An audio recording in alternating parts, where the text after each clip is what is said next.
अरे जीते रहो। और बताओ, सफ़र कैसा रहा? सफ़र तो बहुत अच्छा था माँ। अच्छा अच्छा, ठीक है। अब तुम दोनों अपने कमरे में जाकर आराम कर लो, काफ़ी थक गए होंगे। मैं तुम्हारे लिए कुछ चाय नाश्ते का इंतज़ाम करती हूँ। कमरे में पहुंचने के बाद चांदनी अपने पति रमेश से कहती है, अरे बाप रे, यहाँ तो कितनी गर्मी है। सच में पता नहीं इंडिया के लोग कैसे रहते हैं। अरे तुम चिंता मत करो, कुछ दिनों में तुम्हें भी यहाँ रहने की आदत पड़ जाएगी। अगले दिन सुबह सुबह शीला अपनी बहू चांदनी से कहती है, अरे बहू, मैं और तेरे बाबूजी आज तेरे हाथ का बना नाश्ता करेंगे। चल फटाफट रसोई घर में जाकर कुछ बढ़िया सा बना कर ले आ।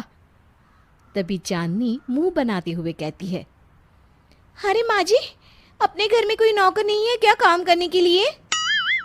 ये सुनकर शीला मुस्कुराते हुए जवाब देती है, अरे बहू, इतना छोटा सा तो परिवार है हमारा, भला हमें नौकर की जरूरत क्यों पड़ने लगी? अब क्या बताऊं माँ जी, मुझे खाना बनाने की आदत नहीं है। अमेरिका में तो हम ज्यादातर अपने लिए खाना रेस्टोरेंट से ही मंगा लेते थे। अच्छा, चल कोई बात नहीं, मैं ही नाश्ता बना लेती हूँ। इतना कहकर शीला किचन में चली जाती है। तभी रमेश के पिताजी शीला से कहते हैं, अरे भाग्यवान, ये क्या, आज तो हम अपनी बहू के हाथों से बना नाश्ता खाने वाले थे, फिर तुम क्यों नाश्ता बना रही हो? शीला अपने पति को समझाते हुए कहती है, देखिए जी, हमारी बहू काफ़ी टाइम से अमेरिका में रहती आई है, इसीलिए उसे घर के काम करने की आदत नहीं है। और वैसे भी इस घर का सारा काम आज तक मैं ही तो करती आई हूँ, आगे भी कर लूँगी। मेरी बहू खुश रहे बस, मुझे और कुछ नहीं चाहिए। वाह, मान गए तुम्हें, सास हो तो तुम्हारी जैसी। अच्छा, अब जल्दी से नाश्ता दो, बड़ी भूख लगी है मुझे। हाँ हाँ, अभी देती हूँ जी। इस तरह कुछ दिन बीत जाते हैं। एक दिन सुबह सुबह शीला अपने बहू और बेटे को उठाने के लिए उनके कमरे में जाती है।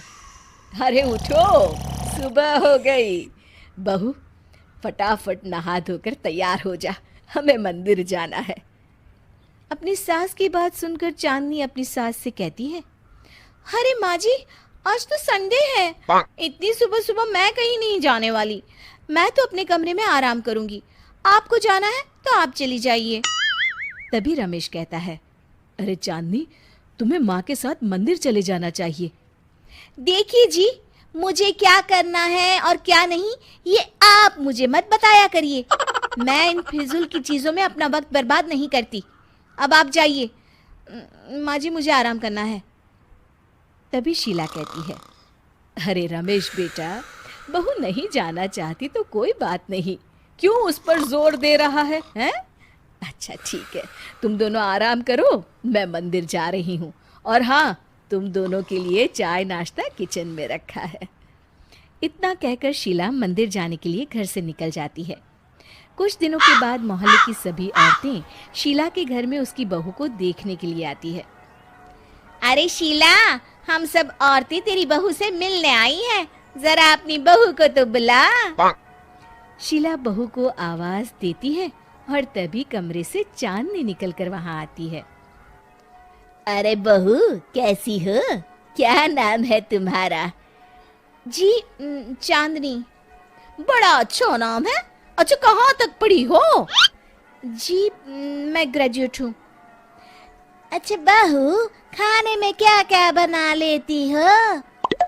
इस तरह औरतों के सवाल सुनकर चांदनी को बड़ा गुस्सा आता है और वो चिढ़कर उन सभी से कहती है, अरे आप लोग क्या मेरा इंटरव्यू लेने आई हो?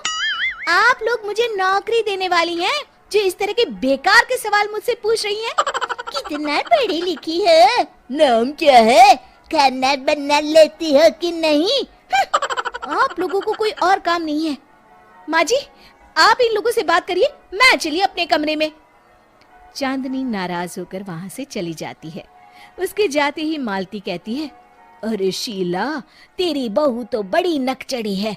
4 दिन अमेरिका में रहकर क्या आई है, इसके तो पर ही निकल आए हैं।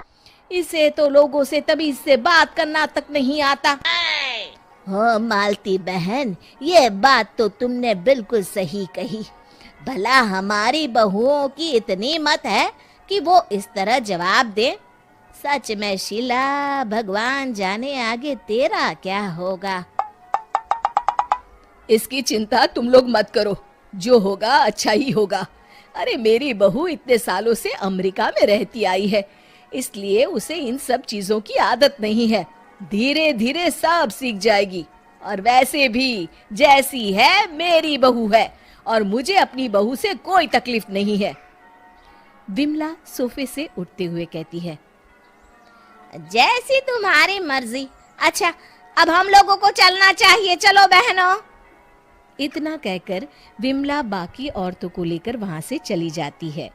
उनके जाते ही बड़ी आई मेरी बहू की बुराई करने। ऐसी औरतों को मैं खूब जानती हूँ। ये मेरी बहू से मिलने नहीं, बल्कि हम सास बहू के बीच में आग लगाने आई थी। इस तरह शीला का अपनी बहू के प्रति प्रेम दिन ब दिन बढ़ता ही चला जाता है। फिर एक दिन, कैसी है पारुल, बड़े दिनों के बाद तुझे मेरी याद आई? अरे ऐसी कोई बात नहीं है। तुझे ये बताने के लिए फोन किया है कि अपने शहर में फैशन डिजाइनर का एक बहुत बड़ा इंस्टीट्यूट खुला है। मैं उसमें एडमिशन ले रही हूँ, तू भी मेरे साथ एडमिशन ले ले। अरे वाह, फैशन डिजाइनिंग का कोर्स तो मैं कब से करना चाहती थी। तूने तो बड़ी अच्छी खबर दी है। मैं आज ही इस बारे में अपने पति से बात करके तुझे बताती हूँ। चल फोन रखती हूँ, बाय। अगले दिन, सुनिए जी, हमारे शहर में फैशन डिजाइनर का एक बहुत बड़ा इंस्टीट्यूट खुला है। मुझे वहाँ एडमिशन लेना है। आप फीस का इंतजाम कर दीजिए ना। अरे तुम तो अच्छी तरह जानती हो, हम अभी अभी इंडिया शिफ्ट हुए हैं। सारे खर्चे तो तुम्हारे सामने हुए हैं। अभी मेरे पास बिल्कुल भी पैसे नहीं है। हाँ, कुछ महीनों के बाद मैं ज़रूर इंतज़ाम कर दूंगा। बाप रे, तब तक तो बहुत देर हो जाएगी। फिर तो मेरा ये साल पूरा बर्बाद हो जाएगा। मुझे अगले साल एडमिशन लेना पड़ेगा। पैसे का काम तो पैसा ही करता है, जो अभी हमारे पास है नहीं। खैर कोई बात नहीं, अभी मैं ऑफिस जा रहा हूँ, शाम को तुम्हें कहीं घुमाने ले चलूँगा। तुम्हारा मूड भी फ्रेश हो जाएगा। अपना बैग लेकर रमेश ऑफिस के लिए निकल जाता है। हेलो पिताजी, मुझे कुछ पैसों की सख्त ज़रूरत है। क्या आप मुझे कल पैसे भेज सकते हैं? अरे बेटा, तू तो अच्छी तरह जानती है कि हम खेती बाड़ी करने वाले लोग हैं। पिछले महीने तेरी माँ की दवाई में बहुत पैसे खर्च हो गए हैं। 2-3 महीनों के बाद मैं तुझे पैसे भेज सकता हूँ। हाँ बेटा। चांदनी समझ जाती है कि उसके पिताजी के पास भी पैसे नहीं है। वो फ़ोन रख देती है। इस तरह एडमिशन न ले पाने के कारण चांदनी उदास रहने लगती है। कुछ दिन बीत जाते हैं। फिर एक सुबह, अरे बहू, ज़रा यहाँ तो आना। चांदनी कमरे से बाहर आती है। जी कहिए माँ जी, कुछ काम है क्या? बताइए, मैं कर दूंगी। हाँ हाँ, बहुत ज़रूरी काम है। ज़रा मेरा ये फॉर्म तो भर दे। चांदनी अपनी सास के हाथ से जैसे ही फॉर्म लेती है, उसे देखकर उसका चेहरा खुशी से खिल उठता है। अरे माँ जी, ये तो फैशन डिज़ाइनर इंस्टीट्यूट का एडमिशन फॉर्म है।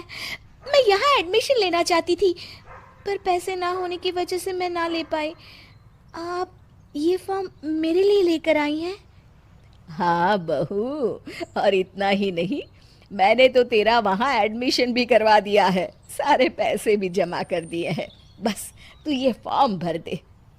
अपनी सास की उदारता देखकर चांदनी की आंखों में आंसू आ जाते हैं और वो अपनी सास के गले लग जाती है।